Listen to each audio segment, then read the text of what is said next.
Kisah Sundel Bolong di Sekolah Tua. Sekolah itu tampak biasa saja dari luar. Gedung tua, bercat putih kusam, dengan jendela-jendela besar, berteralis besi. Plang nama di gerbang masuk nyaris pudar dimakan waktu. SMA Negari 5 Semarang. Berdiri sejak tahun ke-1975, sekilas tak berbeda dari sekolah negeri lainnya. Namun bagi para alumni, tempat ini menyimpan satu rahasia yang tak pernah dihapus dari ingatan. Toilet wanita lantai 3.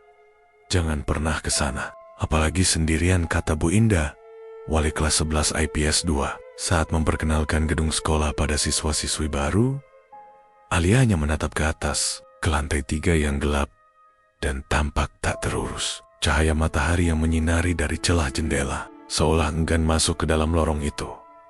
Alia, siswi pindahan dari Bandung, menatap kosong ke arah tangga yang menuju lantai 3.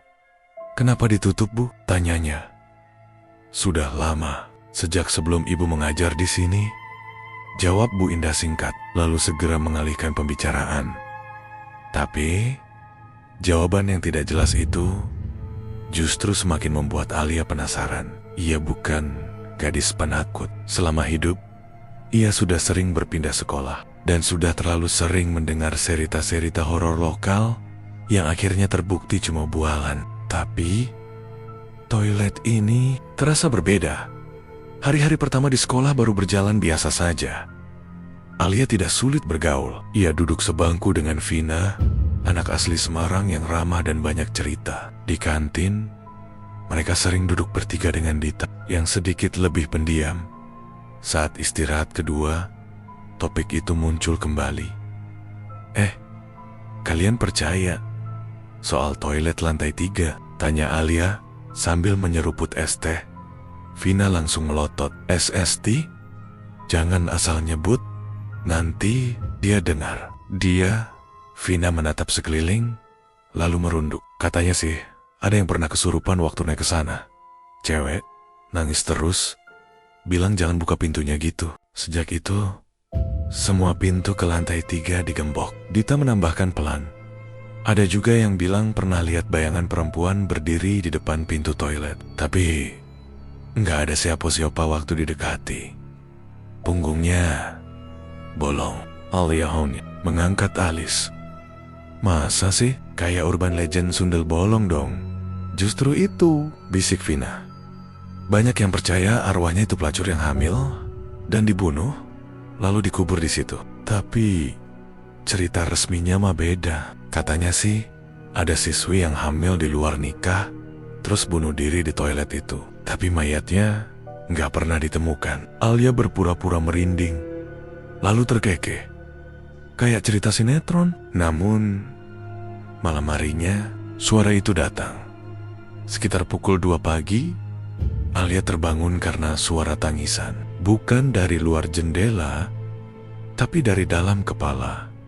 Samar, lirih, dan menyayat. Ia duduk di ranjang kosannya, memegang kepala.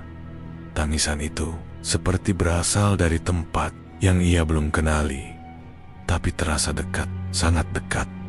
Esok paginya, ia menganggap itu hanya mimpi, tapi rasa penasaran membesar dalam dirinya. Ketika jam pelajaran kosong dan guru tidak hadir, Alia memutuskan menyelinap.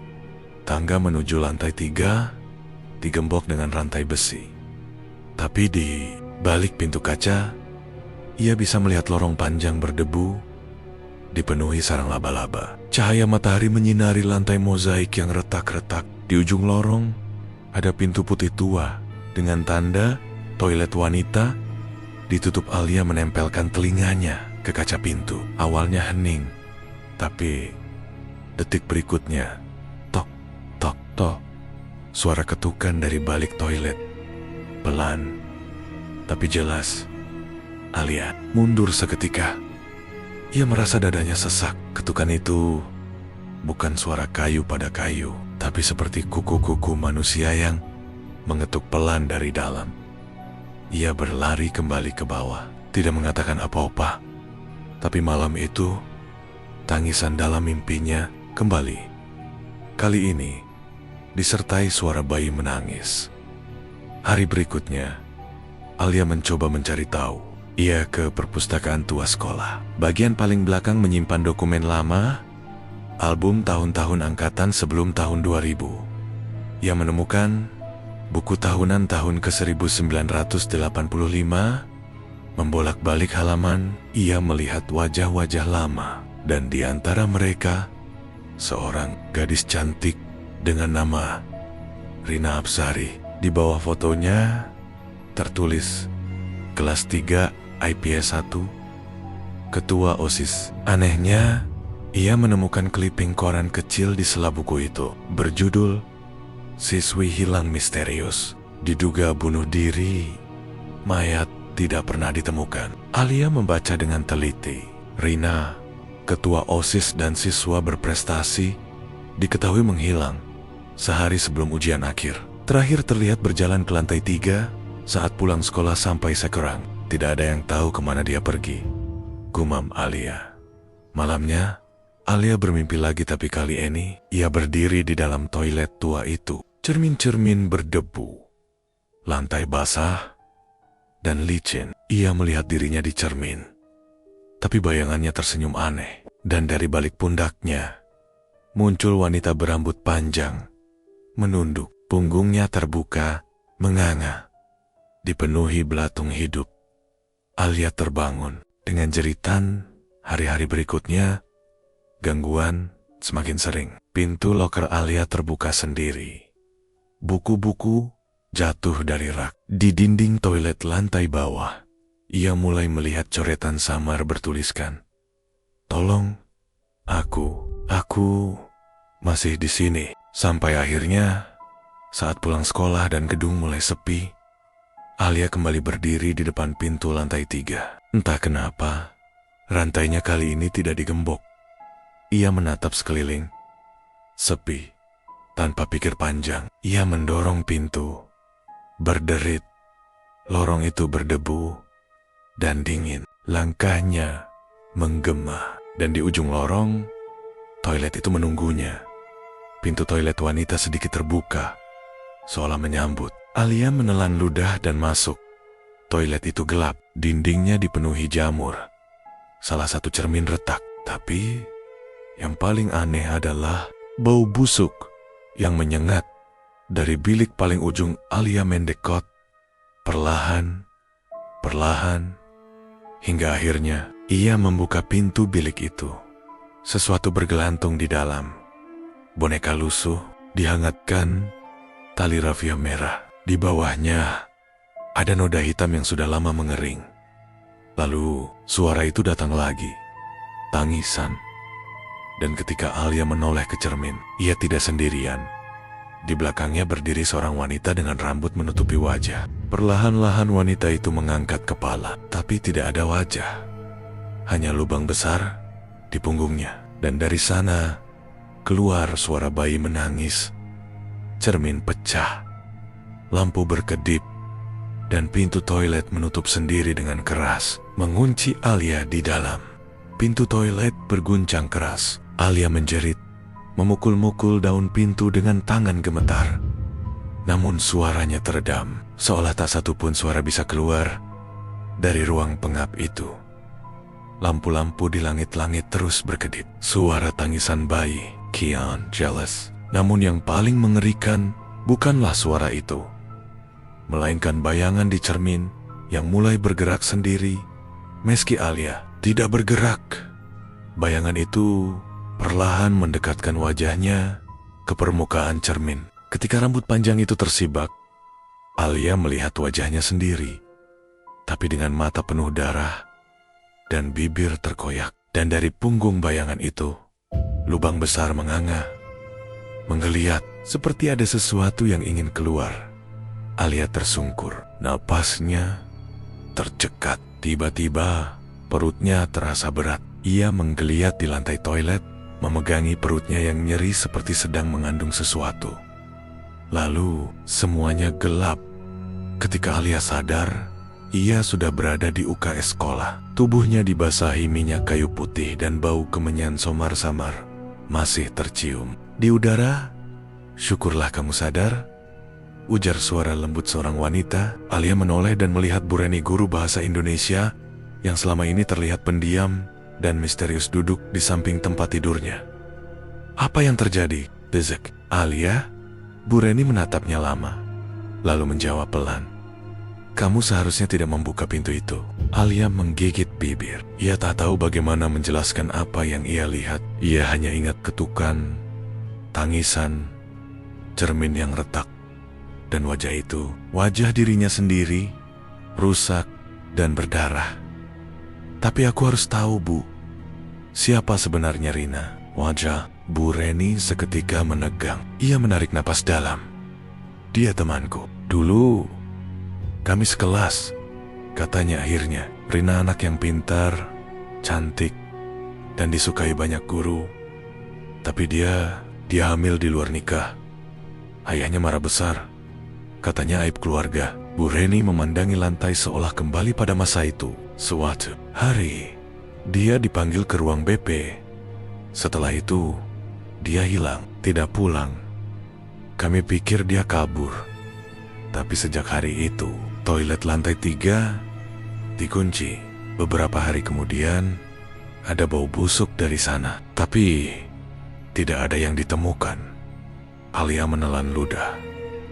Dan sejak itu, setiap malam Jumat Kliwon, suara tangisan terdengar dari toilet itu. Gumam Bu Reni. Guru-guru bilang itu hanya angin. Tapi aku tahu, Rina belum pergi. Iya, masih terjebak. Alia menggeleng. Bukan hanya itu, Bu. Dia marah. Dan dia ingin seseorang menggantikannya.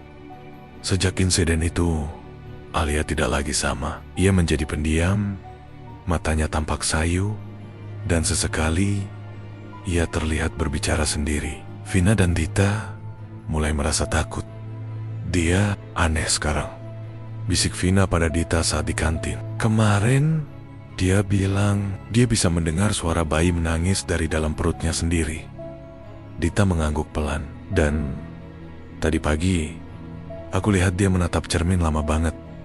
Kayak kerasukan. Kejadian-kejadian aneh mulai menimpa siswa lain. Buku pelajaran di lemari jatuh tanpa sebab. Cermin-cermin di toilet mulai retak. Dan yang paling menyeramkan, setiap malam, penjaga sekolah mendengar suara ketukan dari lantai 3. Tok, tok, tok. Sama seperti ketukan yang didengar. Alia hari itu, Bu Reni akhirnya memutuskan sesuatu. Ia memanggil Alia secara pribadi dan mengajaknya bertemu di ruang guru setelah sekolah selesai. Ada satu cara, katanya, tapi sangat berbahaya.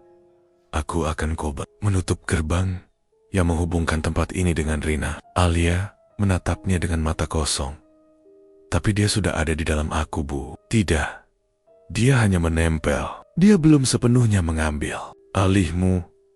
Masih ada waktu. Mereka membawa sesajen dan dupa ke toilet lantai 3 malam itu. Pintu yang sebelumnya terkunci, entah mengapa terbuka dengan mudah. Lampu lorong menyala satu persatu saat mereka lewat, seolah menyambut mereka masuk. Toilet itu lebih busuk dari sebelumnya. Air menggenang di lantai. Tulisan-tulisan, tolong aku, memenuhi dinding. Bu Reni mulai menyalakan dupa dan membaca doa. Alia duduk di tengah, menggenggam cermin kecil di tangannya. Cermin itu adalah peninggalan Rina yang ditemukan di perpustakaan Masih. Ada ukiran namanya di belakangnya. Dupa mengepul tebal, cahaya berkedip, dan tiba-tiba suara bayi menangis. Menggema, Alia memejamkan mata. Ia mulai menangis, tangannya gemetar hebat. Aku bisa merasakannya, Bu. Dia di sini. Dia sakit. Dia ditolak. Fokus, jangan biarkan dia menguasaimu. Teriak Bu Rena tapi terlambat. Tubuh Alia kejang. Ia menunduk dan muntah darah. Dari mulutnya keluar sesuatu gumpalan, rambut panjang basah. Tibet, pintu toilet menutup sendiri, dan dupa padam. Lampu mati. Kegelapan total. hanya suara tangisan bayi dan napas berat yang terdengar di ruangan itu. Bu Reni meraba-raba dinding, mencari saklar. Saat lampu kembali menyala, Alia menghilang. Yang tersisa hanya cermin kecil di lantai dan bercak darah segar. Pagi harinya, sekolah geger. Alia tidak ditemukan dimanapun. Tidak ada rekaman CCTV, tidak ada saksi. Hanya Bu Reni yang terlihat linglung dan terus menggumam. Dia sudah jadi pengganti. Pihak sekolah menutup kembali lantai 3, gembok baru dipasang. Guru-guru diminta merahasiakan semuanya. Namun, rahasia tetaplah rahasia. Cepat atau lambat akan bocor. Beberapa minggu kemudian, sekolah kedatangan murid baru. Namanya Dila. Ia ditempatkan di kelas 11 IPS 2, menggantikan Alia. Pada minggu pertamanya, ia sudah mulai mendengar cerita tentang toilet lantai 3. Cuma mitos, kata salah satu temannya. Yang kemarin itu, kabarnya pindah sekolah. Dila penasaran. Saat istirahat, ia berjalan ke tangga lantai 3 yang terkunci. Anehnya, rantainya terbuka. Ia naik perlahan. Sepi, hening, lorong berdebu itu menyambutnya dengan dingin yang menusuk. Dan di ujung lorong, seorang gadis berdiri membelakanginya. Rambut panjang tergerai, seragam putih abu. Dila ragu. Alia, gadis itu tidak menjawab. Dila mendekat dan menepuk bahunya pelan. Saat gadis itu menoleh, wajahnya pucat, matanya kosong, bibirnya robek, dan dari punggung seragamnya muncul lubang besar berlumur darah dan tangisan bayi keluar dari dalamnya.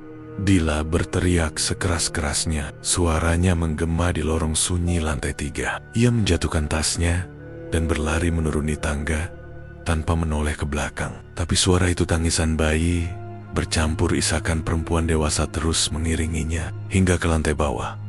Beberapa siswa yang melihatnya panik. Dila gemetar, menjerit-jerit tak karuan. Ia pingsan di pelataran koridor kelas.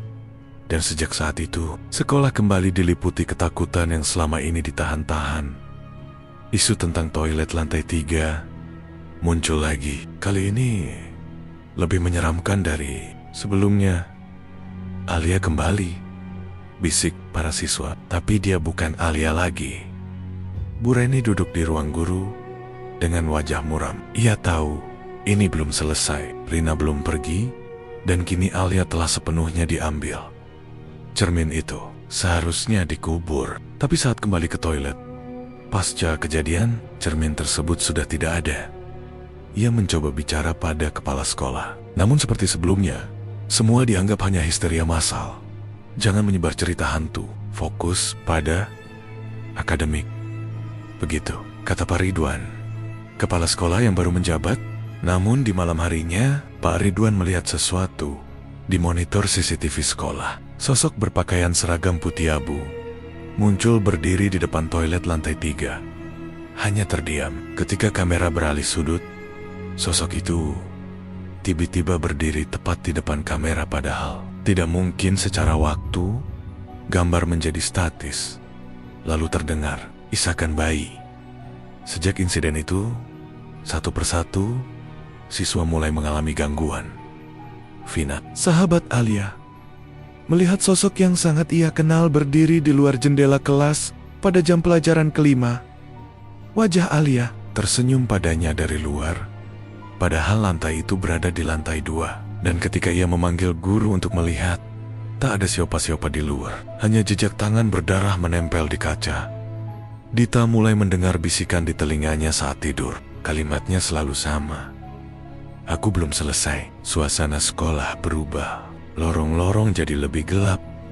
Meski lampu menyala, toilet wanita lantai bawah mulai bocor dan berbau amis seperti darah. Cermin di toilet retak-retak, meski tidak pernah dipecahkan. Beberapa siswa mengalami mimpi yang sama, berada di dalam toilet tua dan melihat wanita tanpa wajah duduk di bilik paling ujung, menggendong sesuatu yang terus menangis.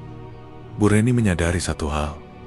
Arwah Rina tidak hanya butuh pengganti, ia ingin dikenang. Pada suatu malam Jumat Kliwon, Vina mendapat mimpi yang tak biasa. Ia berada di aula sekolah yang kosong, duduk di barisan kursi paling belakang. Di panggung, seseorang berdiri, Alia, mengenakan gaun putih panjang yang basah dan berlumuran darah. Ia memandang Vina, lalu membuka mulutnya lebar-lebar. Namun, suara yang keluar adalah tangisan bayi. Vina terbangun sambil menjerit. Namun saat ia menyalakan lampu, ia melihat tulisan besar di cermin mejanya. Aku bukan Alia. Keesokan harinya, Vina memutuskan menemui Bu Reni. Ia menangis dan menceritakan semua. Bersama-sama, mereka memeriksa kembali arsip lama, mencoba mencari petunjuk tentang keluarga Rina. Mereka menemukan alamat lama orang tua Rina di sebuah gang sempit di daerah kota lama. Rumahnya sudah kosong, ditinggalkan sejak tahun ke-1990. Namun tetangga sekitar masih ingat tragedi itu. Ibunya bunuh diri karena malu. Bapaknya jadi gila dan dikabarkan gantung diri juga.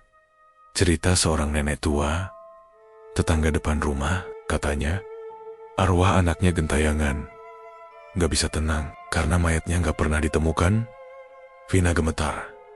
Jadi Rina benar hilang begitu saja. Nenek itu mengangguk. Terakhir dia terlihat masuk ke sekolah. Setelah itu hilang. Tapi tiap malam Jumat Kliwon, anjing-anjing kampung selalu menggonggong ke arah gedung itu. Malamnya, Bu Reni kembali ke sekolah. Ia nekat memasuki toilet lantai 3 seorang diri. Kali ini, ia membawa satu barang yang belum pernah ia tunjukkan ke siapapun, buku harian Rina yang ia simpan selama lebih dari 30 tahun.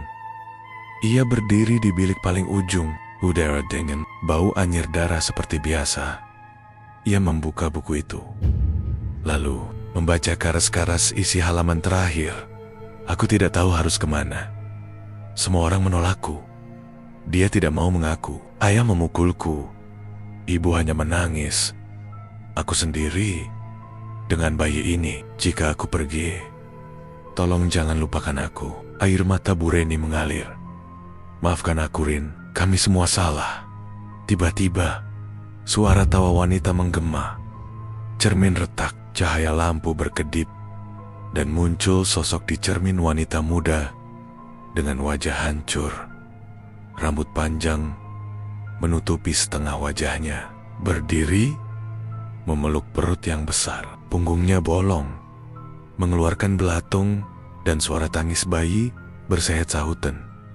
Namun sosok itu tidak menyerang. Ia menatap Bu Reni dan tersenyum, lalu menghilang. Besoknya, toilet lantai 3 tiba-tiba bersih. Tidak ada lagi coretan di dinding, tidak ada bau busuk. Bahkan bilik paling ujung pun terlihat seperti baru, direnovasi. Cermin-cermin tidak retak. Siswa-siswa yang sebelumnya sering kesurupan, kini sehat kembali. Dila yang sempat pingsan tidak lagi melihat sosok misterius. Vina pun merasa lebih tenang. Namun Bu Reni tahu, ini bukan akhir. Rina beristirahat. Untuk sementara, beberapa minggu kemudian, seorang petugas kebersihan menemukan benda aneh saat membersihkan saluran pembuangan di toilet lantai 3. Sebuah cermin kecil berukir nama Rina. Tanpa berpikir panjang, ia membawanya ke ruang barang hilang. Namun malam harinya, petugas itu pingsan di toilet pria dengan kondisi tak wajar. Mulutnya terbuka seperti menjerit, dan di lantai tertulis dengan darah, "Kamu membuka lagi." Petugas kebersihan bernama Pak Darmo tidak pernah kembali bekerja. Setelah malam itu, istrinya melapor ke sekolah bahwa ia dirawat di RSC karena terus berbicara sendiri, menggumam tentang wanita berambut panjang dari cermin. Tangannya memeluk perut sendiri dan matanya menatap kosong, seolah terus mendengar tangisan bayi dari balik telinga. Kepala sekolah panik. Ia segera memerintahkan semua staf untuk membersihkan dan mengunci kembali toilet lantai 3. Tapi anehnya, setiap kali digembok, rantai itu akan terbuka sendiri keesokan harinya. CCTV selalu rusak jika diarahkan ke lorong lantai tersebut. Dan lebih menyeramkan, setiap malam Jumat Kliwon, alarm kebakaran sekolah berbunyi. Honyodori, lantai 3. Bu Reni tahu, ini bukan sekadar arwah penasaran. Rina sudah bangkit, tapi kini ia bukan hanya mencari pengganti, ia ingin menyebar. Dila, yang sempat pingsan karena melihat Alia, mulai menunjukkan tanda-tanda serupa. Ia menjadi murung, sering berbicara dengan cermin, dan mulai mengalami perubahan fisik yang aneh. Kulitnya dingin, rambutnya rontok, dan ia kerap muntah-muntah meskipun tidak sedang sakit. Suatu malam, Dila menulis di buku hariannya, "Aku bisa merasakan dia. Ia tidak pergi. Ia tinggal di balik bayangan, di balik mataku, di balik cermin. Kadang, aku mendengar suara anak kecil memanggilku. Ibu, ibu." Ketika Vina membaca tulisan itu, ia tahu Dila sedang dimasuki. Vina dan Dita nekat mengajak Dila keluar dari sekolah, membawanya ke rumah orang pintar di pinggiran kota. Seorang nenek bernama Nyai Jum dikenal bisa melihat dunia yang tidak kasat mata. Begitu Dila duduk di hadapannya, Nyai Jum langsung menutup matanya dan bergumam lirih. Kemudian ia berkata, "Perempuan itu bukan lagi manusia. Ia telah menjadi Parentera." Ia menumpang di tubuh-tubuh lemah yang pernah dekat dengannya. Dan kini, gadis ini akan dijadikan wadah baru. "Harus bagaimana, Nyai?" tanya Vina panik. "Pisahkan dia dari cerminnya. Arwah itu tak bisa menyebar tanpa pantulan. Cermin adalah gerbang. Pecahkan semua cermin yang pernah ia miliki." Vina pulang ke sekolah malam itu juga ditemani Dita. Mereka berhasil masuk ke ruang barang hilang dan menemukan cermin kecil dengan ukiran nama Rina. Cermin itu dingin saat disentuh, dan saat Vina mengangkatnya ke cahaya, ia melihat bayangan Dila menatapnya dari dalam cermin. Meski Dila tidak ada di sana, dengan tangan gemetar, Vina melempar cermin itu ke lantai. Cera, cermin pecah, dan di saat yang sama, Dila yang masih di rumah Nyai Jum menjerit kesakitan, lalu ambruk tak sadarkan diri. Beberapa menit kemudian, ia bangun. Wajahnya kembali normal, tangannya tidak lagi memeluk perut. Ia bertanya lemah, "Aku, di mana?" Mereka pikir semuanya sudah selesai, tapi mereka salah. Malam minggu berikutnya, seorang siswi kelas 12 ditemukan tewas di toilet lantai 2. Ia tergantung dengan tali dasi pramuka di dinding bilik tempat ia ditemukan. Tertulis dengan darah, "Bayiku butuh ibu." Dan di atas wastafel berdiri sebuah cermin kecil, baru belum pernah dilihat siapapun sebelumnya. Bu Reni kini benar-benar putus asa. Ia sadar, Rina sudah lepas dari belenggu. Ia tak lagi terikat oleh satu tempat, satu tubuh, atau satu media. Ia telah menjadi entitas bebas yang hanya butuh penghubung kecil untuk kembali seperti cermin, air, atau bahkan mata manusia. Karena itu, korban berikutnya bisa siapa saja. Kepanikan menyebar. Orang tua murid mulai menarik anak-anak. Mereka keluar dari sekolah. Kepala sekolah mengumumkan renovasi besar-besaran dan menutup lantai 3 secara permanen. Namun, setiap malam Jumat Kliwon, suara isak tangis tetap terdengar dari ruang guru, toilet, atau bahkan lorong kelas. Dan lebih parah lagi, kini cermin-cermin di sekolah mulai retak satu persatu tanpa disentuh. Dalam salah satu rekaman CCTV, terekam adegan mengejutkan. Seorang siswa duduk sendirian di kelas saat jam pulang sekolah, menatap ke jendela. Tapi dari pantulan kaca, tampak ada wanita berambut panjang berdiri di belakangnya. Siswa itu ditemukan pagi harinya, pingsan dengan mata terbuka dan mulut membiru. Bu Reni akhirnya mengajak Vina dan Dita ke satu tempat yang ia harap bisa menyelesaikan semuanya. Bekas rumah Rina. Rumah itu kini ditumbuhi ilalang jendela-jendela pecah dan pintunya terlepas. Tapi di dalamnya masih ada satu benda yang utuh, meja rias tua milik Rina dengan cermin besar yang utuh dan berdebu. Kalau benar arwahnya belum tenang, mungkin disinilah semua dimulai, kata Bu Rena. Mereka membersihkan debu, menyalakan dupa, dan menaruh bunga 7 rupa. Bu Reni membacakan doa, diiringi Vina dan Dita yang menggenggam tangan erat. Saat dupa mencapai ujung, cermin besar itu bergetar. Bayangan mulai muncul, seorang gadis muda dengan seragam sekolah, wajah rusak dan perut besar. Berdiri di balik kaca, ia menatap mereka, kemudian menggeleng perlahan. Lalu ia menunjuk ke arah mereka, tepat ke arah Vina. Vina menjerit dan memukul cermin dengan palu besi.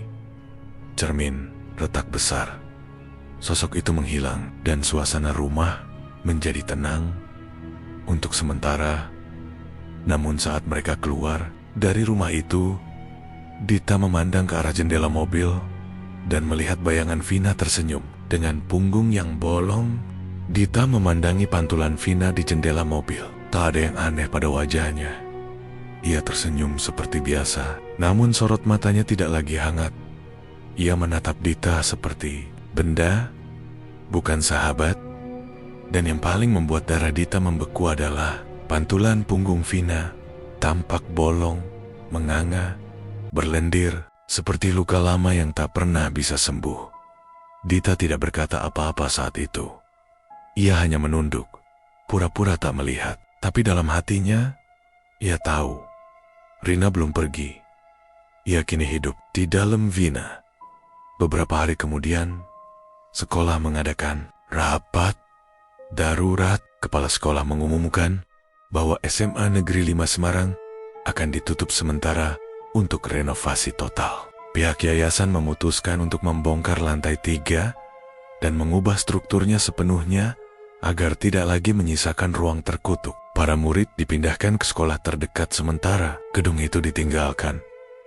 Namun di hari terakhir sebelum penutupan, seorang penjaga malam melaporkan bahwa seluruh lampu di lantai 3 menyala sendiri. Ia naik untuk mengecek, tapi saat sampai di depan lorong panjang itu, ia melihat semua cermin yang sudah dicopot dan disimpan tiba-tiba kembali tergantung di dinding. Dan di setiap cermin, ia melihat pantulan wanita yang sama. Wanita muda dengan perut buncit dan wajah rusak. Punggungnya bolong, rambutnya panjang menutupi sebagian wajah. Sebelum sempat lari, penjaga itu pingsan. Ia ditemukan pagi hari, menggenggam foto lawas yang sudah terbakar. Sebagian wajah Rina Apsari tampak di sudutnya. Di tempat lain, jauh dari sekolah yang kini sepi, Vina duduk sendirian di kamar. Ia menatap cermin kecil di meja belajarnya. Rambutnya tampak lebih panjang dari biasanya. Bibirnya pucat. Ia menatap dirinya sendiri lama sekali, sampai senyuman muncul di wajahnya. Dan dari balik bayangan cermin itu, muncul wajah Alia. Mengintip perlahan dari sisi kanan, Alia tersenyum, tapi matanya kosong. Dan di balik mereka, tangisan bayi mulai terdengar lagi. 3 bulan kemudian, gedung sekolah mulai dibuka kembali. Kini telah direnovasi sepenuhnya. Lantai 3 telah dibongkar, dibuat menjadi ruang observasi terbuka. Toilet wanita dipindah ke lantai 1. Semua cermin dibuang dan diganti dengan panel kaca buram. Siswa-siswa baru berdatangan. Mereka tak tahu apa-apa. Cerita tentang Alia, Rina, dan toilet lantai 3 kini hanya jadi bisik-bisik kabur yang tak dianggap serius. Tapi suatu hari, siswi baru bernama Intan sedang berada di toilet sendirian. Saat ia mencuci tangan, ia mendengar suara gemerisik dari bilik paling ujung. Ayah menolak, tapi tak ada siapa-siapa. Namun saat ia mengangkat kepala dan melihat ke arah kaca di atas wastafel, ia melihat pantulan 2 orang. Padahal ia sendirian. Satu adalah dirinya. Satu lagi adalah wanita dengan seragam putih abu dan rambut panjang menutupi wajah. Saat Intan berbalik, tak ada siapa-siapa di belakangnya. Tapi, cermin itu mulai retak perlahan, dan dari retakan itu, suara bayi menangis kembali terdengar. Kisah ini mungkin telah berakhir, tapi selama masih ada cermin, selama masih ada lorong gelap dan sekolah tua, selama masih ada perempuan yang disakiti dan dilupakan, Rina tidak akan pernah benar-benar pergi. Dan cerita pun tamat.